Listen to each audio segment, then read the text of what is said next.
네, 여러분 안녕하세요. 연미정입니다. 자, 우리 20강 가고 있고요. 지난 시간에 이어서 문화사 파트 다시 이어서 쭉 가보도록 하겠습니다. 자, 기출주제 38이고요. 오늘 배울 내용은 실학과 국학과 관련된 내용을 배우도록 할 거예요. 자, 우리 지난 시간에 성리학에 대해서 했습니다. 근데 이 성리학이 너무 지나치게 절대화되고 교조화되다 보니까요. 여기에 대해서 반발하고 어떤 새로운 주장을 하는 사람들이 등장을 하기도 했죠. 윤효, 박세당. 자, 우리 다시 정리를 좀 한번 해보면 성리학에 대한 대응으로 원시 유학에 대한 이 유교 경전이라든지 이런 것들을 다시 재해석하는 이런 윤효나 박세당 같은 인물들이 나왔지만 사문난적으로 치부를 했고요. 그 다음에 이 양명학 같은 것들도 제시가 됐지만 이황 자체도 이 양명학을 인정하지 않는 등 이런 식으로 오직 성리학을 중심으로만 돌아가는 모습들이 보여졌어요. 자, 그런데 이제 이 성리학이라고 하는 것은요. 지난 시간에도 이야기를 드렸지만 탁상 공론이다. 너무 이렇게 책상 위에 비어있는 논리다. 실제 백성들의 생활에 이거 열심히 지식인들이 저렇게 열심히 공부하고 한다고 해서 백성들 배가 고파서 죽겠는데 저게 별로 이렇게 도움이 되지 않는다.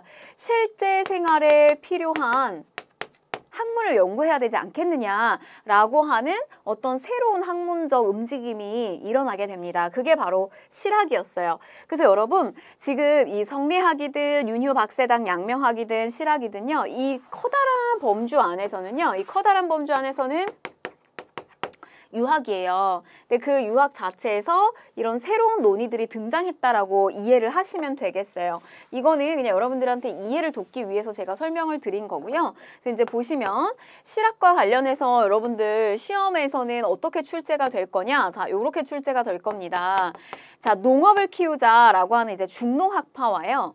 그다음에 상업을 진흥시키자라고 하는 이제 중상학파가 등장을 할 겁니다.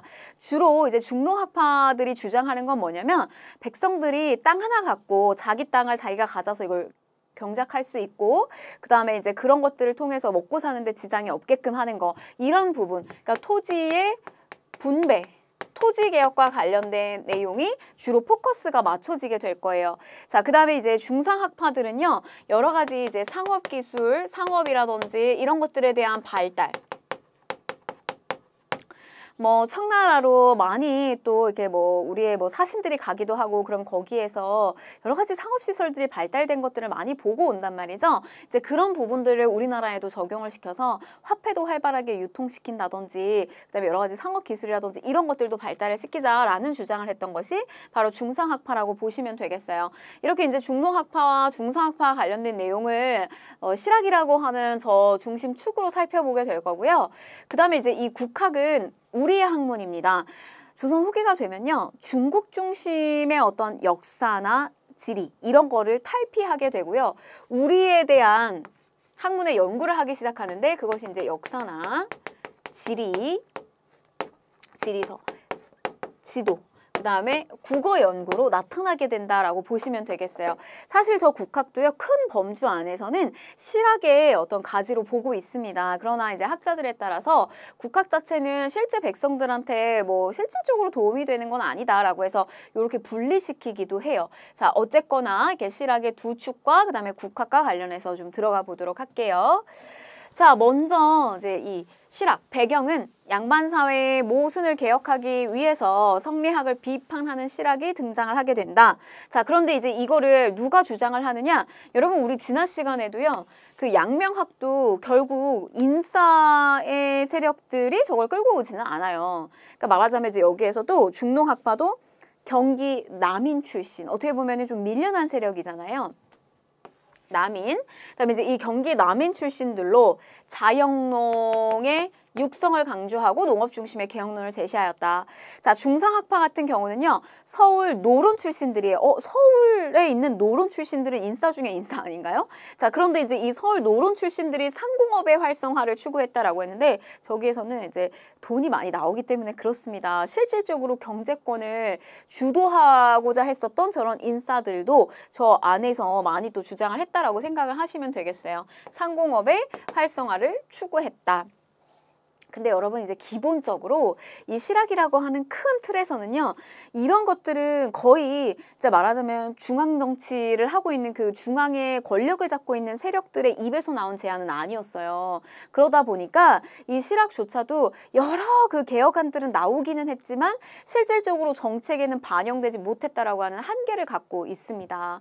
결과를 좀 미리 알려드려요.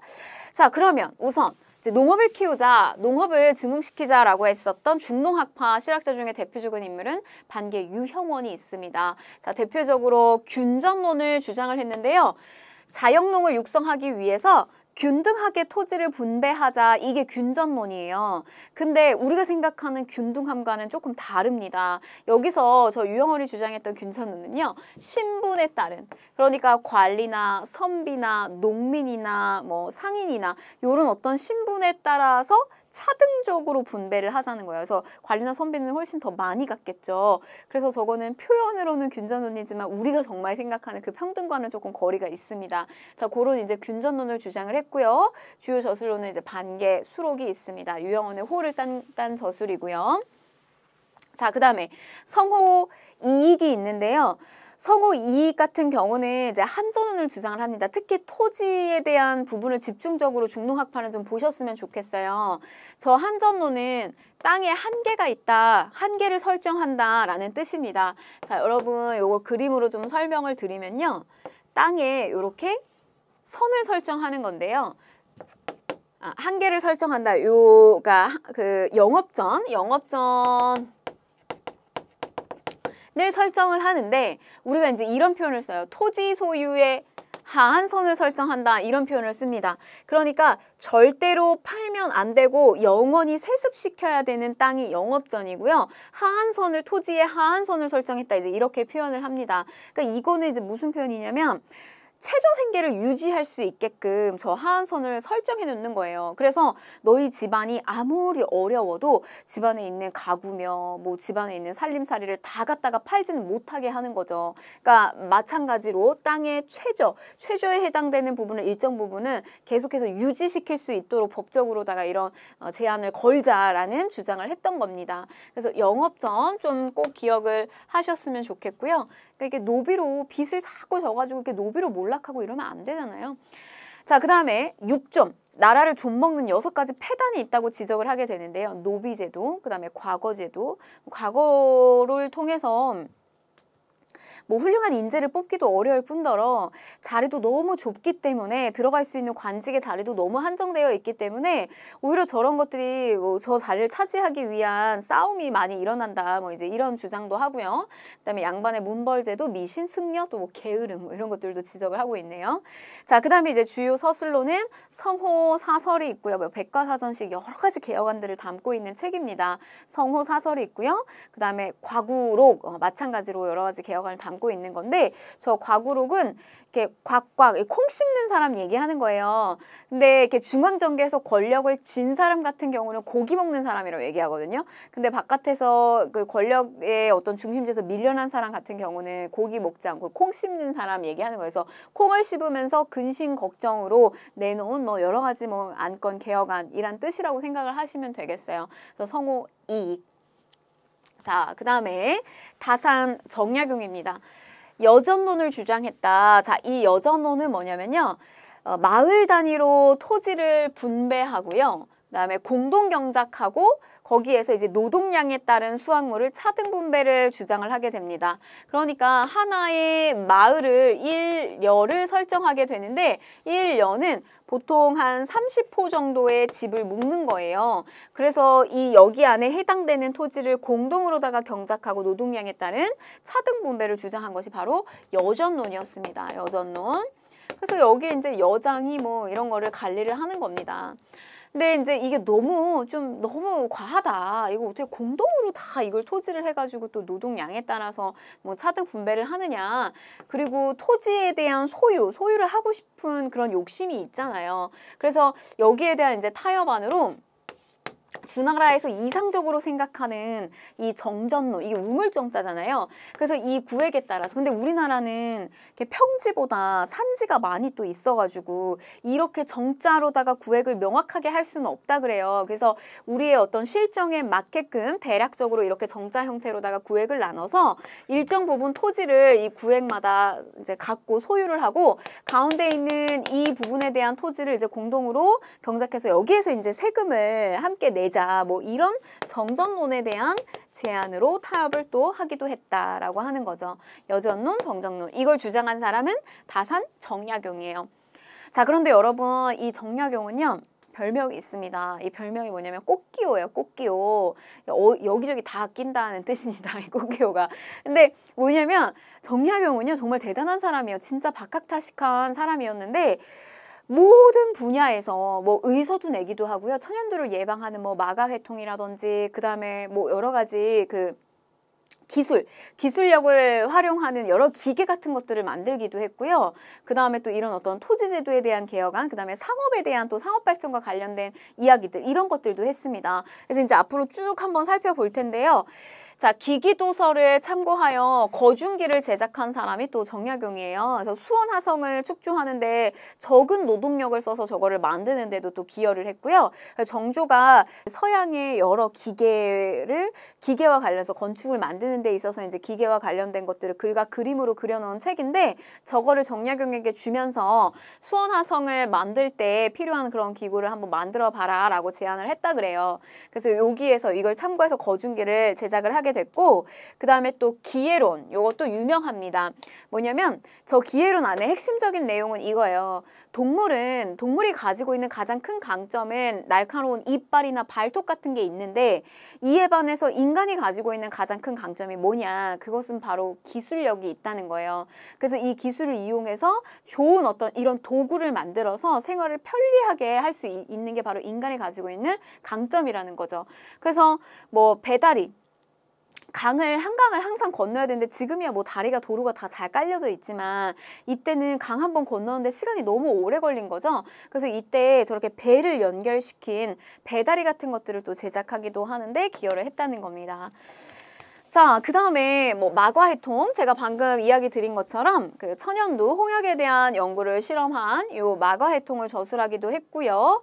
또 목민심서는 뭐냐면 너무 유명하죠. 여러분 한 번쯤 들어보셨을 텐데, 우리가 왜 가축을 울타리 안에 놓고서는 뭐 이렇게 관리한다라고 하면은 목축 이런 말을 쓰잖아요. 근데 이거는 뭐냐면 목민이에요. 백성을 다스리는 거예요. 백성을 다스리는 사람들이 마음에 반드시 새겨 넣어야 되는 것들, 이게 목민심서입니다. 그래서 지방행정의 개혁안과 관련된 내용을 담고 있는 책이고요. 자, 그 다음에 이제 경세 유편을 중앙의 국가제도의 개혁 방안을 또 담고 있는 겁니다. 흠음심서는 형욱과 관련된 거여서 형벌을 내릴 때는 이런 점을 주의해야 된다라고 하면서 쓴 책입니다. 그러니까 뭐 정약용은요, 뭐 의서부터 시작해가지고 지방간, 중앙에 대한 어떤 제도 개혁안, 뭐 여러 가지 것들을 다 얘기하고 있죠. 그래서 뭐 이 인물과 관련된 일대기를 읽으면요, 여러분 조선 후기를 다 섭렵할 수 있을 정도로 굉장히 다양한 면에서 많은 또 책을 내신 분이에요. 자, 그 다음에 이제 중상학파로 넘어가 볼게요. 유수원, 오서에서 산홍공상의 직업적 평등과 전문화를 주장을 하게 됩니다. 그러니까 우리는 기본적으로 여러분 이 중농억상이 조선 사회는 만연하게 깔려 있었어요. 그러니까 농업을 키우고 상업을 눌러야 된다. 상업은 이런 거죠. 뭐 이렇게 뭐 분필이 있어요. 펜이 있어요. 근데 이 펜은 다양하게 색깔도 낼 수 있어. 그리고 뭐 여기 지우개도 달렸고, 이거 너무 막 잘 써진다. 스무스하게 잘 써진다. 이러면서 상대를 현혹시켜서 이걸 내가 300원에 떼어온 걸 이 사람한테 이걸 1,500원에 갖다 파는 거예요. 그러니까 이거는 이 새치혈을 이용해가지고 상대를 이렇게 약간 이렇게 현혹시킨 다음에 더 비싼 가격에 팔아 넘기는 것이 상업활동의 행위라고 생각을 했어요. 근데 그에 반면에 이제 농업 같은 경우는 열심히 땀 흘려가지고 생산한 이 곡식으로 우리의 많은 백성들의 배를 불리우게 해준다라고 오히려 이제 조금 더 가치 있는 그런 직업으로 봤습니다. 그래서 이제 보시면 산홍공상 순서도 여러분 선비가 가장 먼저 앞에 있고요. 그 다음에 농민이고 그 다음에 공상이에요. 근데 저 농업유수원은 아, 그런 거 아니다. 모든 직업은 전부 다 평등하며 다 거기에 이제 전문성이 있는 그런 어떤 전문화로 분업이 되어 있는 것뿐이다 라는 이제 주장을 하게 됩니다. 바라보는 입장이 점점 달라지고 있는 거죠. 편협된 시각이 또 깨지고 있는 모습도 보여지죠. 자, 그 다음에 담원 홍대용인데요. 홍대용은 이제 의산문답에서 이 의산문답에서는 허자와 시롱이라고 하는 두 주인공이 나오는데요. 이 두 주인공이 서로 의견을 주고받으면서 당시에 세상의 중심은 중국이 아니다라는 이야기를 해요. 이 안에서. 그래서 지구가 돌기 때문에 지구가 돌기 때문에 어느 곳을 바늘로 찔렀을 때도 이건 중국이 중심이 될 수도 있고 우리나라가 중심이 될 수도 있다. 세계의 어느 나라도 다 중심이 될 수 있다라는 주장을 하게 됩니다. 기존에 땅은 네모났기 때문에 이 네모난 땅에서 중심은 중국밖에 없어라고 하는 그런 시각을 탈피한 거예요. 그리고 이제 무한 우주론에 대한 주장도 하면서 이제 중국 중심의 세계관을 비판하게 되고요. 자, 그 다음에 혼천이를 제작하는데요. 이 혼천이는 여러분 세종시기 때도 나와요. 근데 이제 세종 때의 혼천이와 요때 혼천이는 조금 다릅니다. 그 원리가 다른데요. 여러분들이 그 다른 원리까지 이해하실 필요는 없고요. 뭐 이때 이제 톱니바퀴를 돌리면서 이제 천체의 운행과 위치를 측정하는 기구 혼천이를 홍대용이 제작했다는 거, 또 의산문답, 임하경륜이 있습니다. 자, 다음 이제 연암 박지원인데요. 성의 문물을 적극적으로 수용하자. 그리고 수레와 선박의 이용을 강조합니다. 그래서 이제 뭐 육로를 통한 수레라든지 또 선박 이런 것들 활발하게 해야 된다. 이거의 핵심은 뭐냐면 물자 유통이 활발해야 상업이 발달할 수 있다는 이야기를 하고 있는 거예요. 그래서 뭐 예를 들면 이런 거죠. 저런 게 만약에 발달이 되지 않으면 제주도에서 먹고 있는 그 귤이 우리나라 서울에 있는 사람들은 그게 귤인지 뭔지 이게 알 수도 없고 물자 유통이 잘 되지 않는다는 거예요. 근데 중국을 가봤더니 중국은 저기 땅끝에서 이쪽 땅끝에 있는 사람들이 어떤 물품이어도 비슷한 가격에 고르게 이게 유통이 잘 되고 있다는 거예요. 그래서 우리나라도 그래야 된다라는 주장을 하고 있는 겁니다. 수레와 선박. 자, 그 다음에 토지 소유에 대한 이야기를 박지원도 하고 있네요. 근데 우리 아까 이익 같은 경우는 하한선에 대한 이야기를 했죠. 근데 여러분들 이게 토지에 대한 그 한계를 설정하는 건데 선을 설정하는 건데 이익 같은 경우는 이 하한선보다 여러분들이 영업전을 좀 기억을 하셨으면 좋겠어요. 왜냐면 시험에서 사료에서 이렇게 영업전으로다가 힌트를 많이 주니까 여기에 좀 포커스를 맞추셨으면 좋겠고 이 한전론이다라고 하는 표현은 박지원한테 붙으시는 게 더 좋습니다. 붙이시는 게. 그래서 토지 소유의 이쪽은 하한선, 절대 팔면 안 되는 영업전을 얘기했다면 여기는 더 많이 가지면 안 되는 거예요. 상한선을 설정해서 그 이상의 소유를 금지하게끔 한 겁니다. 한전론. 뭐 주요 저술로는 열하일기를 썼고요. 그래서 뭐 연행사를 따라서 청에 다녀온 후 집필한 일기입니다. 연경 같다는 이야기예요. 이게 연경이 북경 얘기하는 겁니다. 북경. 연행사. 그 다음에 이제 양반전, 양반의 위선을 풍자한 소설이나 뭐 허생전, 경제 상황을 비판한 또 뭐 소설이죠. 뭐 양반전 같은 경우는 이게 뭐 이제 양반이 이게 조선 후기가 되면서 양반이라고 하는 거에 어떤 권위는 다 사라지게 돼요. 그래서 이제 돈이 없는 양반이 저 양반의 증을 팝니다. 돈 있는 사람한테 팔려고 해요. 그러니까 그걸 살려고 하는 사람이 양반이 이거 양반 내가 사가지고 내가 양반이 되면 뭐가 좋냐 이렇게 물어봤더니 뭐 남의 집 소를 가지고 와가지고 우리 집 논을 먼저 경작시킬 수 있고 뭐 이런 이야기를 해요.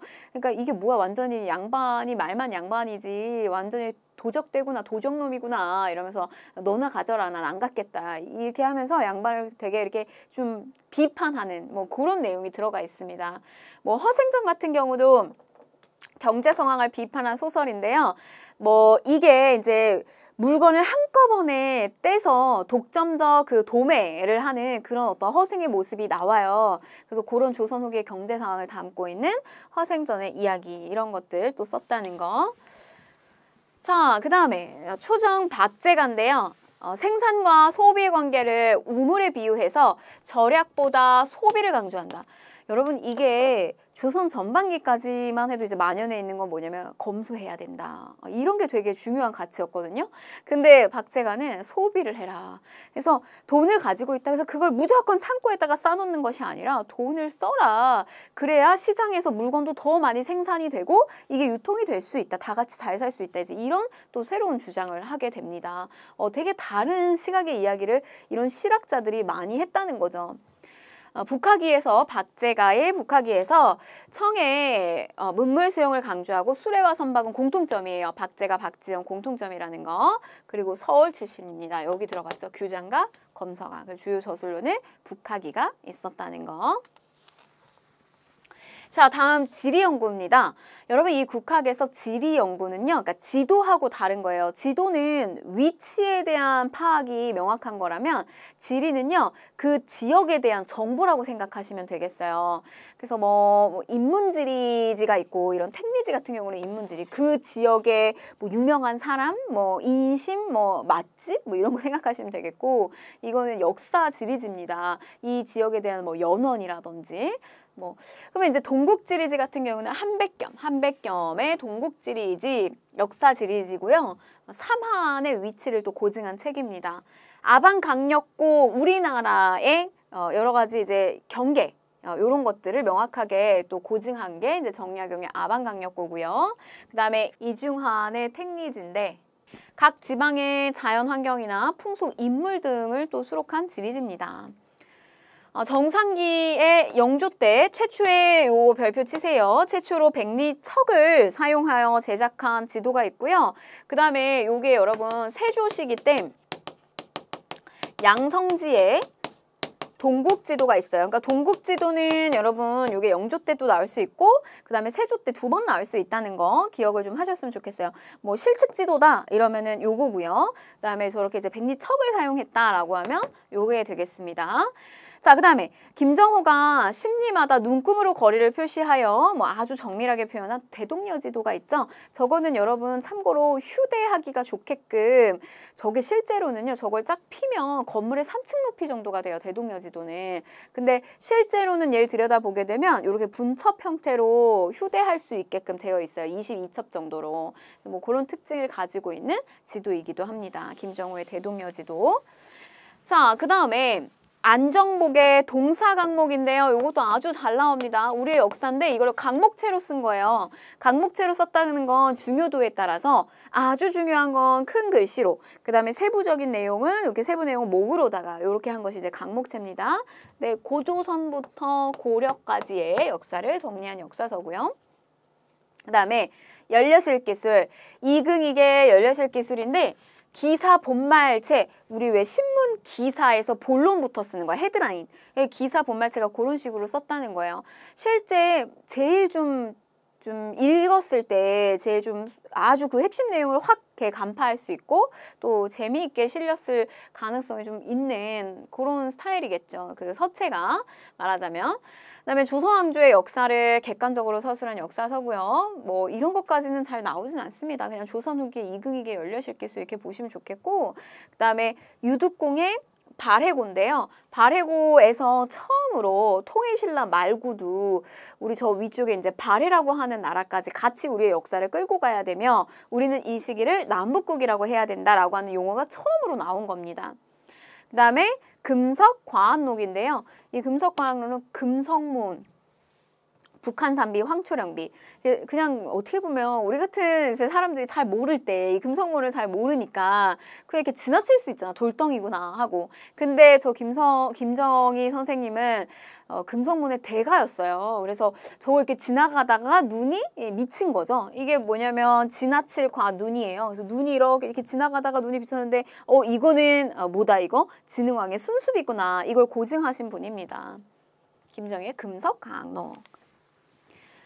자, 그러면 이제 문제 하나 풀어볼게요. 다음 주장을 펼친 인물에 대한 설명으로 옳은 것을 골라라 라고 했는데 자, 이제 농사를 짓는 사람은 땅을 얻게 하고 농사를 짓지 않는 사람은 땅을 얻지 못하게 하고자 한다면 여전의 법을, 이게 마을였잖아요. 여전의 법을 시행하여 나의 뜻을 이룰 수 있을 것이다. 무엇을 여전이라고 하는가? 산골짜기와 천원의 형세로서 나누어 경계로 삼아 그 안을 하나 여라고 한다. 여에는 여장을 두고 무릇 한 여에 전지는 그 여의 사람들로 하여금 다 함께 공동 경작한다. 더 안 봐도 되겠죠, 여러분. 이거 여전론이죠? 정약용의 여전론입니다.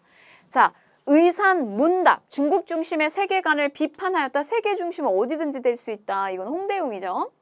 자, 동의수세보원을 저술하여 뭐 태양인, 태음이 이건 이제마에 해당이 됩니다. 그 다음에 우서에서 산업공상의 직업적 평등과 전문화를 주장하였다라고 했는데 요거는 이제 유수원에 해당이 되겠고요. 4번 경세 유표를 저술하여 국가제도의 개혁 방안을 제시하였다. 이겁니다. 정답 4번. 자, 북하기에서 재물을 우물에 비유하여 절약보다 소비를 권장하였다. 요거는 박제가의 북하기가 되겠네요. 그래서 정답은 4번. 이렇게 가시면 되겠습니다. 자, 다음 이제 기출 주제 39고요. 조선 후기 문화의 새로운 경향인데 지금 이 파트와 관련해서는 이 후기가 되면 일반 서민층 중에서도요.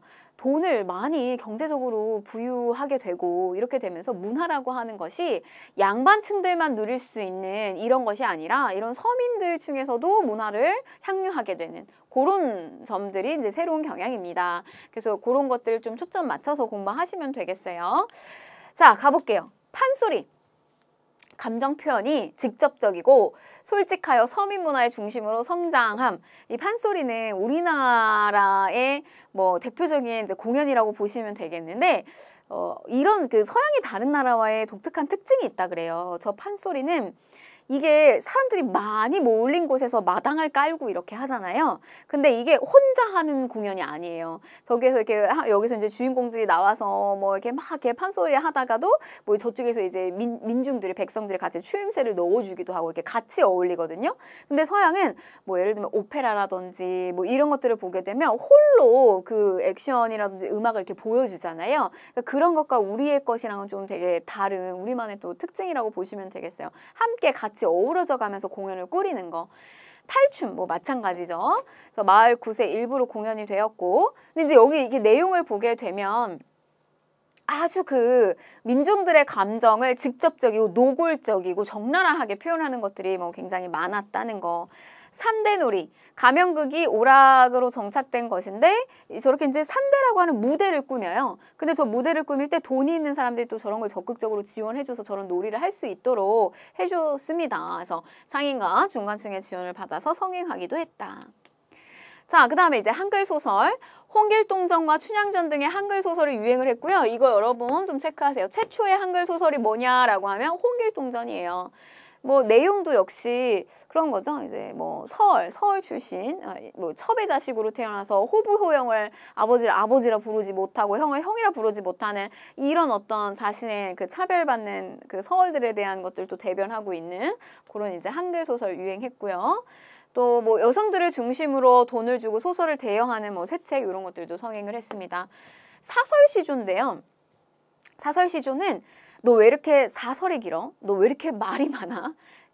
사설이 길어 이런 표현 쓰잖아요. 그러니까 이게 우리 정형화된 조금 배운 사람들이 뭐 6글자, 뭐 4글자 이런 식으로 딱딱딱딱 끊어 쓰는 그런 시조가 아니라 이거는 그냥 줄줄줄줄줄 우리의 감정을 아주 이렇게 그냥 길게 보여주는, 표출하는 그런 어떤 성격을 형식을 갖춘다고 보시면 되겠어요.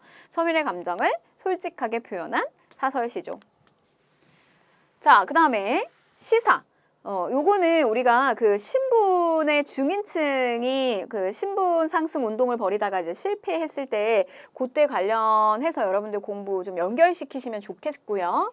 그 다음에 이제 위항문학이다라고 했는데 저 위항이라고 하는 거는 뭐냐면 별로 이렇게 고른 땅이 아니라 구불구불한, 그래서 조금 신분이 높은 양반층들이 다니는 이런 좋은 땅이 아니라 이렇게 뒤쪽으로 굽이굽이 지어져 있는 그런 데를 다니는 사람들을 이야기하는 거예요. 그러니까 중인층 얘기하는 겁니다. 이런 사람들의 이제 문학이란 뜻이에요. 그래서 뭐 서울을 중심으로 중인이의 서민계층에 의해서 문학 활동이 활발하게 전개가 되었고 이항견문록이나 또 연조기감 같은 이런 대표적인 책들이 있었다.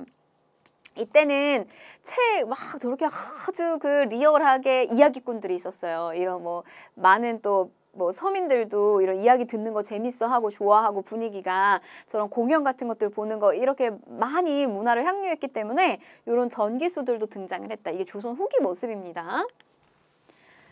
자, 그 다음에 이제 서양의 문물이 전래되는데 뭐 이광정이라고 하는 인물이 세계 지도인 고려만국전도를 들여왔다. 자, 여러분 이제 이게 고려만국전도인데요. 이걸 뭐랑 비교하시면 이해가 확 되냐면 혼일강리 역대국도 지도. 요게 언제죠? 태종 때. 혼일강리 역대국도 지도.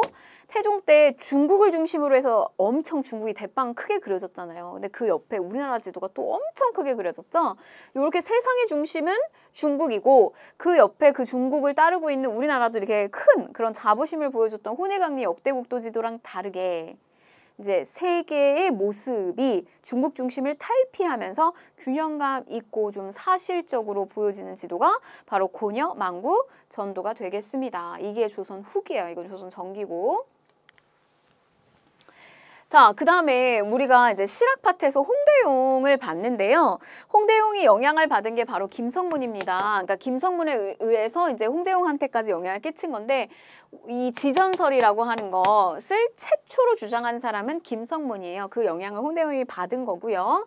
지전설, 오주, 무한론 등을 주장을 했습니다.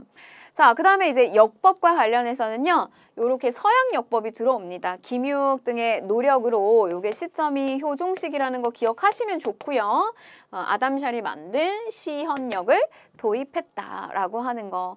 그래서 요게 이제 조선 후기 때 들어오게 되면 서양식 역법이 들어왔다는 거. 자, 그 다음에 의학과 관련해서는요. 우리나라 이제 임진왜란 끝나고 난 다음에 광해군 시기 때예요. 전통 한의학을 집대성한 동의보감이 있습니다. 허준의 동의보감.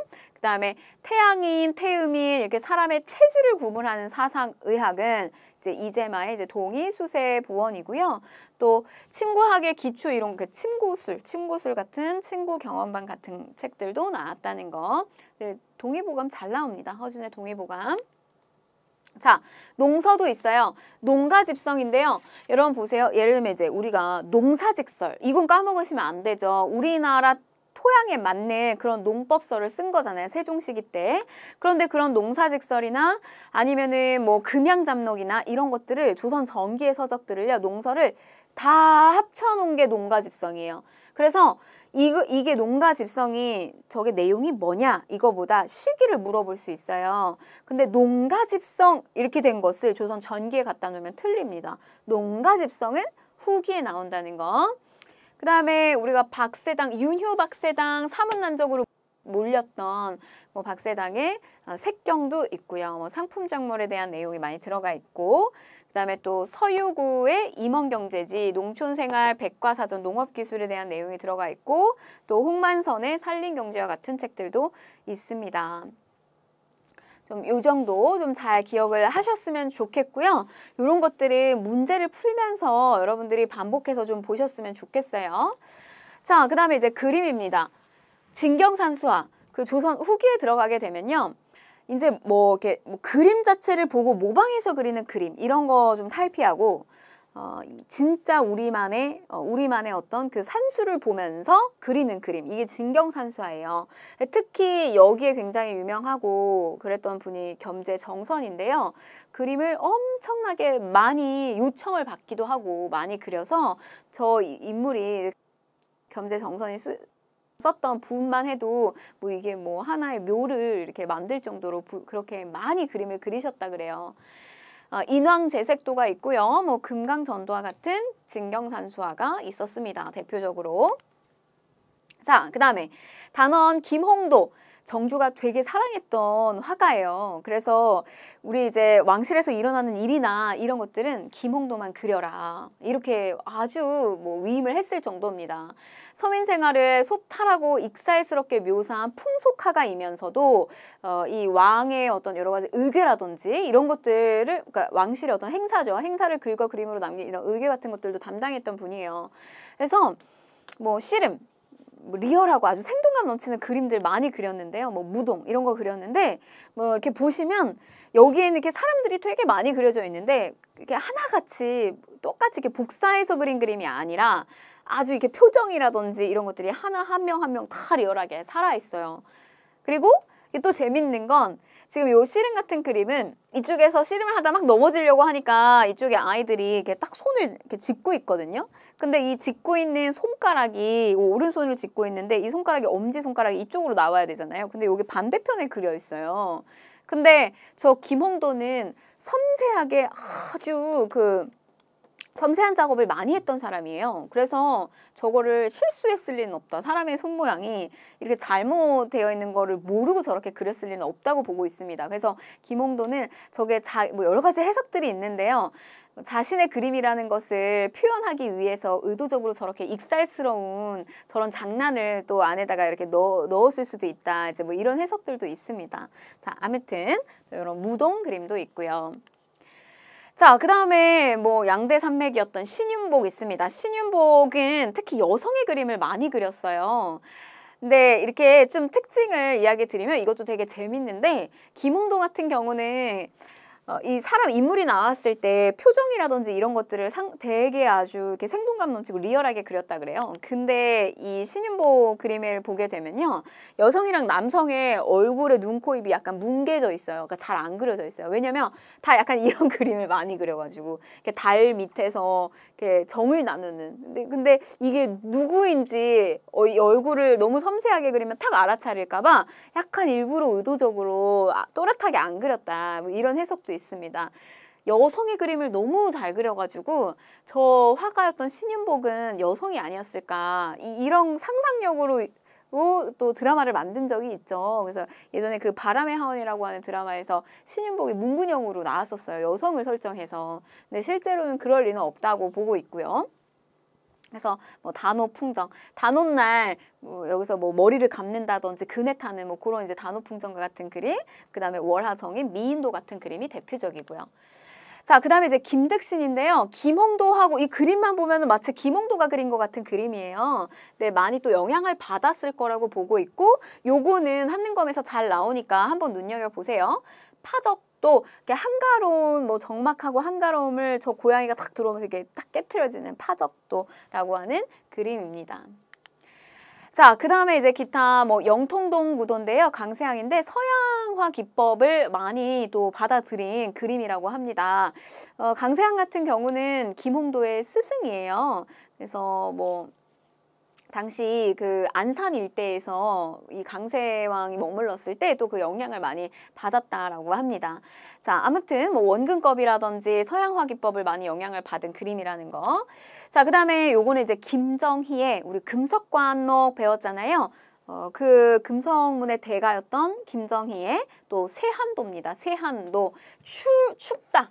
요 얘기하는 거거든요. 한이 찰 한자인데 이제 이거는 어떤 그 일화가 담겨져 있냐면 이 김정희가 어떤 정치적 상황에 연루가 돼서 유배를 가게 돼요.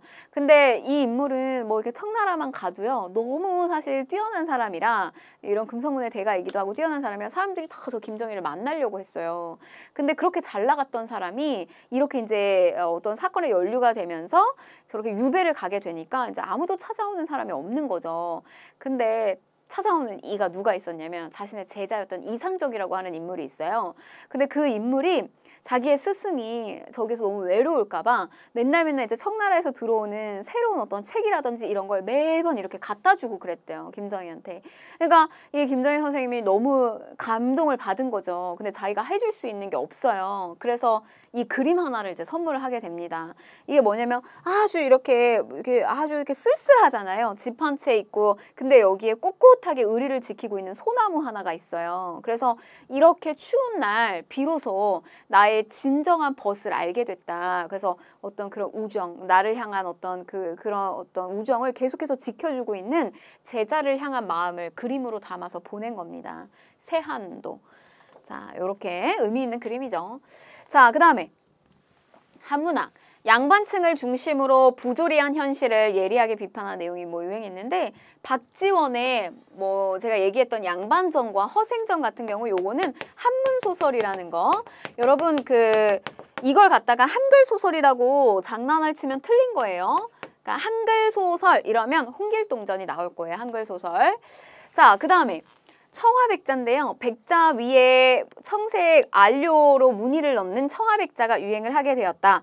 우리가 여러분 사림의 시대 중반기에는 하얀 색깔 다랑아리 같은 백자가 있었고요. 이 백자가 조선 후기로 가게 되면 이 백자 위에다가 청색 안료를 올리는 청화백자가 유행을 하게 됩니다. 청화백자. 그래서 여러분들이 고려청자부터 시작해서요. 그래서 순수한 고려청자, 상간기법이 들어간 거, 그 다음에 우리가 이제 분청사기가 조선 전기까지 유행을 하게 되죠. 그리고 중반기에 순백자, 그리고 그 백자 위에다가 저렇게 청색 안료가 올라가는 청화백자까지 정리를 하셔야 됩니다. 자, 다음에 이제 사원건축인데요. 사원건축은 조선시대도 있었습니다. 뭐 고려만 있었던 것은 아니고요. 뭐 대표적으로 김제 금산사 미륵전이 있고요. 뭐 하엄사 각황전이나 보은 법주사 팔상전. 뭐 여러분 요 보은 법주사나 그다음에 공주 마곡사는 유네스코에 등재된 산사기 때문에 여러분들 기억하시는 게 좋고요. 또 보은 법주사 팔상전 같은 경우는 그 석가모니의 일생을 8폭으로 다 그림으로 그려놓은 걸 보관하는 곳이에요. 근데 보관한 건데 보통은 이제 저거를 탑에다가 보관을 합니다. 근데 여기다 이제 보관을 했어요. 그래서 우리가 이거를 탑으로도 보기도 해요. 그래서 현존하는 유일의 조선시대 5층 목탑으로 보고 있습니다. 보은 법주사 팔상전, 조선 후기의 대표적인 건축물로 잘 나옵니다. 일단 기본적으로 김제 금산사 미륵전이나 화엄사 각황전이나 보게 되면 마찬가지 법주사 팔상전에 보게 되면 사이즈가 기본적으로 엄청나게 커요. 그래서 조선 후기 때 여러 가지 이제 경제적인 부분에서 농업과 상업과 이런 것들이 발달되면서 그런 경제적 부를 마치 보여주고 상징하는 듯한 이런 사이즈가 큰 건축물이 많이 나온다는 것이 또 조선 후기 건축물의 특징이에요. 자, 그 다음에 이제 수원화성이 있죠. 정조 때 정약용의 거중계를 이용해서 만든 성곽시설이라는 거. 이게 화성성역 의궤라고 하는 이제 그 글과 그림. 이 수원화성을 만들 때 그 당시의 어떤 상황들을 아주 섬세하게 다 기록해놨어요. 상세하게. 그래서 얘도 제가 그 경복궁 이거 소실이 많이 돼가지고 조선의 건축 기법이 남아있지 않아서 얘는 유네스코에 등재가 안 되어 있습니다. 근데 얘도 그럴 뻔했어요. 수원화성도. 근데 저게 화성성역 의궤에 그게 상세하게 다 적혀 있어서 그걸 그대로 복원을 시킬 수 있었다는 거죠.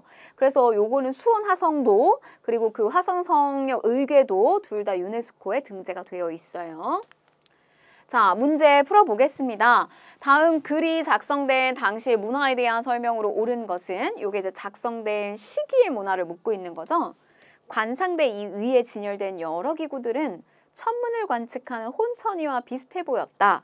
뜰 한복판에 놓인 것들 중에 나에버 정철조의 집에서 본 물건과 유사한 것도 있었다. 언쟁과 홍대용, 천문을 관측하는 혼천이 두 사람은 서로 황도와 적도 남극과 북극을 화제로 대화를 나누고 더러 머리를 흔들기도 하고 혹 고개를 끄덕이기도 하였으나 주장이 모두 심오하였다. 이런 거에 대한 이제 논의를 하고 있는 거죠. 혼천이, 홍대용, 그리고 뭐 무한 우주론 이런 거에 대한 논의를 하고 있었던 시점은 조선 후기가 되겠습니다. 자, 그러면 이제 보시면 안견이 목류도원도 저게 누구의 꿈에서 나온 그림이었죠? 저거는 안평대군이잖아요. 그러니까 요건 조선 전기에 해당되는 거고요. 그다음에 김시습이 금호신화를 저술하였다. 요것도 조선 전기입니다. 자, 그다음에 3번 악화깨범 제가 요거는 동동동 국악을 울려라. 성종이죠, 성종. 악화깨범 음악백과사전. 자, 한글 소설과 줄줄줄줄 감정을 막 적나라하게 표출하는 사설시조가 유행을 하였다. 요거네요.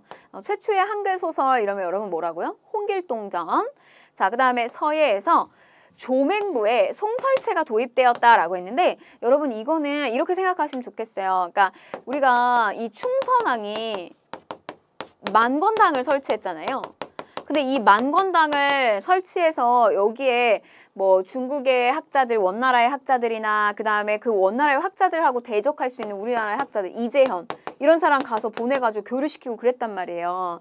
근데 이때 당시 원나라에서 가장 또 아주 이름을 날렸던 사람이 저 조맹부였어요. 조맹부.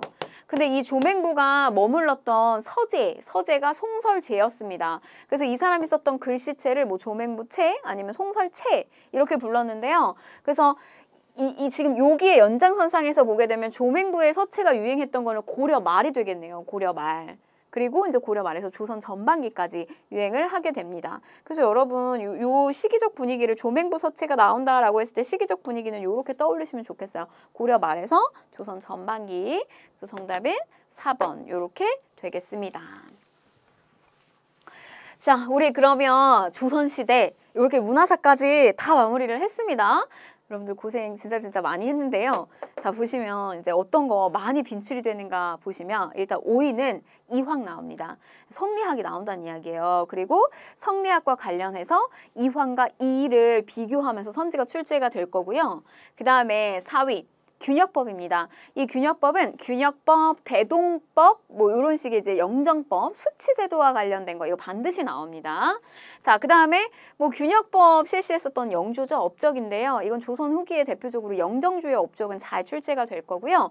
자, 그 다음에 2위는 임진왜란입니다. 임진왜란 이거는 조선을 전기와 후기로 가르지르는 큰 사건이죠. 그래서 왜란과 호란 다시 한번 공부 열심히 하시고요. 마지막 1위는 자, 세종이네요. 빼놓을 수가 없어요. 그래서 이 세종이 8회 출제로 조선 전기의 왕의 업적으로 가장 많이 출제가 됐습니다. 세종은 뭐다? 세종은 갑이다. 세종은 갑인자. 마지막으로 여러분들한테 하나 더 암기시킵니다. 세종은 갑인자 이렇게 됩니다. 자, 1번. 자, 그래서 1위. 자, 그래서 조선시대 이렇게 마무리하고요. 자, 다음 강의는 우리 이제 근대 파트로 넘어가도록 하겠습니다. 네, 오늘도 고생하셨습니다.